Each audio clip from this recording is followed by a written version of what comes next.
بسم اللہ الرحمن الرحیم۔ رب ذوالجلال کے بابرکت نام سے شروع کرتا ہوں جو دلوں کے راز خوب جانتا ہے۔ محبتوں بھرا السلام علیکم۔ ناظرین، واقعات کے سلسلے میں آج کا ہمارا واقعہ ہے پیکر وفا۔ ایک ماں کی حضور اقدس صلی اللہ علیہ وآلہ وسلم کے دربار میں فریاد۔ آئیے ملاحظہ کرتے ہیں۔ چاندنی رات کا پچھلا پہر تھا۔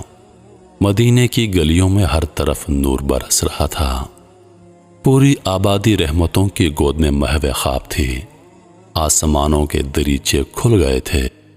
فضائے بسیط میں فرشتوں کے پروں کی آواز دم بدم تیز ہوتی جا رہی تھی۔ عالم بالا کا یہ کارواں شاید مدینے کی زمین کا تقدس چومنے آیا تھا۔ اچانک اسی خاموش سناٹے میں بہت دور ایک آواز گونجی۔ فضاؤں کا سکوت ٹوٹ گیا۔ شبستان وجود کے سارے تار بکھر گئے اور ایمان کی تپش چنگاریوں کی طرح بال بال سے پھوٹنے لگی۔ میخانہ عشق کا دروازہ کھلا اور جذبہ اخلاص کی والہانہ سرمستیوں میں سارا ماحول ڈوب گیا۔ یہ غلامان اسلام کے آقا حضرت بلال رضی اللہ عنہ کی آواز تھی جس نے ہر گھر میں ایک ہنگامہ شوق برپا کر دیا تھا۔ اب مدینے کی ساری آبادی جاگ اٹھی۔ سرور کونین کا منادی ایک شکستہ گھر کے سامنے آواز دے رہا تھا، گلشن اسلام کی شابادی کے لیے خون کی ضرورت ہے۔ آج نماز فجر کے بعد مجاہدین کا لشکر ایک عظیم مہم پر روانہ ہو رہا ہے۔ مدینے کی ارجمند مائیں اپنے نوجوان شہزادوں کا نذرانہ لے کر فوراً بارگاہ رسالت میں حاضر ہو جائیں۔ کلمہ حق کی برتری کے لیے تڑپتی ہوئی لاشوں کی خوشنودی حق کی بشارت مبارک ہو، مبارک ہو۔ خون کا آخری قطرہ جو ٹپکتے ہی اسلام کی بنیاد میں جذب ہو جائے۔ ایک ٹوٹے دل کی طرح یہ ٹوٹا گھر ایک بیوہ عورت کا تھا۔ 6 سال کے یتیم بچے کو گود میں لیے وہ سو رہی تھی۔ حضرت بلال رضی اللہ عنہ کی آواز سن کر چونک پڑی۔ دروازے پر کھڑے ہو کر پھر غور سے سنا۔ سنتے ہی دل کی چوٹ ابھر آئی۔ آنکھیں آنسوؤں سے جل تھل ہو گئیں۔ 6 سال کا یتیم بچہ سویا ہوا تھا۔ ماں رو رہی تھی۔ فرط محبت میں بچے کو سینے سے چمٹا لیا۔ سسکیوں کی آواز سن کر بچے نے آنکھیں کھول دی۔ ماں کو روتا دیکھ کر بےتاب ہو گیا۔ گلے میں بائیں ڈال کر معصوم اداؤں کے ساتھ دریافت کیا، ماں کیوں رو رہی ہو؟ کہاں تکلیف ہے تم کو؟ ایک ناسمجھ بچے کو کیا معلوم کہ حسرتوں کی چوٹ کتنی دردناک ہوتی ہے۔ کہاں چوٹ ہے یہ نہیں بتایا جا سکتا، لیکن اس کی کسک سے سارا جسم ٹوٹنے لگتا ہے۔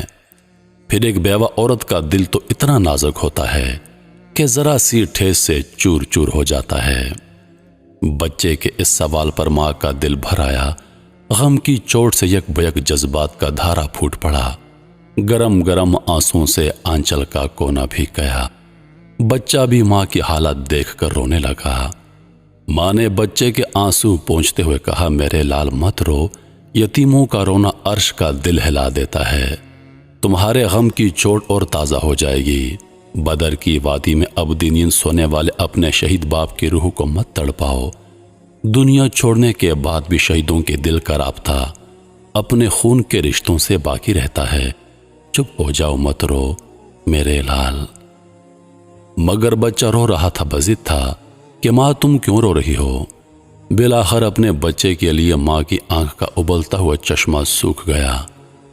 ماں نے بچے کو تسلی دیتے ہوئے کہا، بیٹا، ابھی حضرت بلال رضی اللہ عنہ جن کو ہم دیکھتی ہوئی آگ کا نکھرا ہوا سونا کہتے ہیں، یہ اعلان کرتے ہوئے گزر رہے تھے کہ اسلام کا پرچم دشمنوں کی زد پر ہے۔ آج نماز فجر کے بعد مجاہدین کا ایک لشکر میدان جنگ کی طرف روانہ ہو رہا ہے۔